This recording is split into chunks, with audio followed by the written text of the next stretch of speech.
कि कोई माए के लाल बाल बांका नहीं कर सकता है। सुरक्षा की इतनी पुख्ता व्यवस्था हमने की है यूपी के अंदर, जिनके नाम से ही लोग कर्फ्यू जैसा माहौल होता था, आज उनकी दुर्गति क्या है।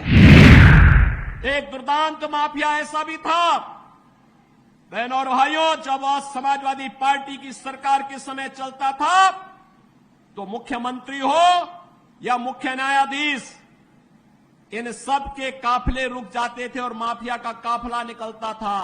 और जब हमने कार्रवाई की उस माफिया के खिलाफ और उसको रगड़ करके कोर्ट के सामने प्रस्तुत किया तो उसकी पैंठ गीली हो गई थी। हमने कहा था कानून को रौंदने वाले, आज कानून कितना बड़ा होता है यह एहसास हो रहा है कि नहीं हो रहा है। और निर्दोष लोगों को मारोगे तो मिट्टी भी नहीं मिल पाएगी। उनकी गर्मी हम शांत कर चुके हैं, उनको गर्म मत होने दीजिए। अब उनकी सबकी गर्मी शांत हो गई है, वे गए काम से। पूरे देश के अंदर एक आवाज है, उत्तरो दक्षिणों पूर्वो पश्चिमो, एक ही आवाज है पूरे देश के अंदर। मुझे 3 दिन पहले महाराष्ट्र जाने का अवसर प्राप्त हुआ था, उससे 1 दिन पहले मैं राजस्थान गया था, अभी जम्मू कश्मीर से आ रहा हूं और केवल यहां की सभा के लिए आया हूं, अन्यथा मेरे और भी कार्यक्रम थे। मैंने कहा नहीं मैं जाऊंगा, सरधना में मैं इस बार जरूर जाऊंगा, 24 में मैं जरूर जाऊंगा। और बहनों भाइयों, मैं इसीलिए आया हूं आपसे कहने के लिए, जो लोग गुमराह कर रहे हैं उनके गुमराह में आने की आवश्यकता नहीं। ये लोग कभी नहीं आएंगे। फिर जाति के सौदागर उपयोग करेंगे, बाद में सौदेबाजी करके गायब हो जाएंगे। हमें किसी भी ऐसे व्यक्ति के बहकावे में नहीं आना है जिससे हमारा राष्ट्र धर्म खतरे में आए। याद रखना, इस देश के राष्ट्र धर्म को हमेशा खतरा जब भी आया है, इन्हीं लोगों के कारण आया है जिन्होंने जातीयता के आधार पर समाज के सामाजिक ताने बाने को छिन्न भिन्न किया है, हमेशा छिन्न भिन्न किया है। और बहनों और भाइयों, मैं आपको इस बात के लिए आश्वस्त करता हूं कि कोई माए के लाल बाल बांका नहीं कर सकता है। सुरक्षा की इतनी पुख्ता व्यवस्था हमने की है यूपी के अंदर। आज आप देखते होंगे बड़े बड़े दुर्दांत माफिया और अपराधी किस कदर उनकी दुर्गति हो रही है। आप देख रहे होंगे, जिनके नाम से ही लोग कर्फ्यू जैसा माहौल होता था, आज उनकी दुर्गति क्या है हर व्यक्ति देख रहा है। इन माफिया और अपराधियों की स्थिति क्या है आप रोज सोशल मीडिया के प्लेटफॉर्म को उठा करके देखते होंगे।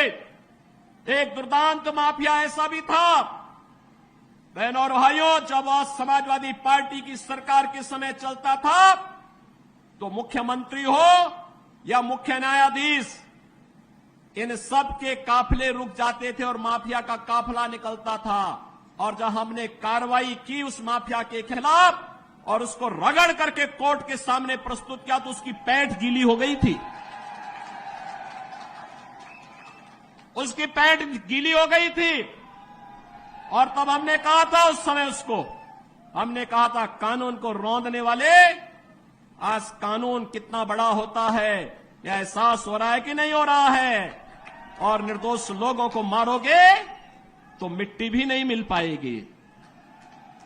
और बहनों और भाइयों, इसीलिए मैं आया हूं आपसे कहने के लिए, देखो जिनकी गर्मी हम शांत कर चुके हैं उनको गर्म मत होने दीजिए। अब इस क्षेत्र को विकास की मुख्य धारा के साथ जुड़ने दो। उनकी सबकी गर्मी शांत हो गई है, वे गए काम से। और इसीलिए मैं आप सबसे अपील करने के लिए आया हूं कि पूरे देश की एक आवाज है, पूरा देश एक ही स्वर में बोल रहा है। और वह बोल रहा है कि फिर एक बार मोदी सरकार, फिर एक बार, थोड़ा जोर से बोलिए, यहां की आवाज दिल्ली तक पहुंचाइए। फिर एक बार मोदी सरकार, यह मोदी सरकार की जो गूंज पूरे देश के अंदर है, इस पूरी गूंज को घर घर पहुंचाना है। मोदी जी का प्रतिनिधि बन करके और स्वयं मेरा प्रतिनिधि बन करके आपको जाना होगा। सहमत हैं? सहमत हैं? हमें कमल चुनाव चिन्ह देखना है, हमें कमल चुनाव चिन्ह देखना है। आप सहमत हैं? सभी लोग सहमत हैं? बहनों और भाइयों, सरधना विगत चुनाव में संजीव बालियान जितने वोट से जीते थे उसके दुगने वोट से जिताने की जिम्मेदारी सरधना को मैं दे रहा हूं। और बहनों और भाइयों, आप जिताएंगे तो मैं दोबारा फिर आऊंगा, यहां पर आऊंगा फिर दोबारा।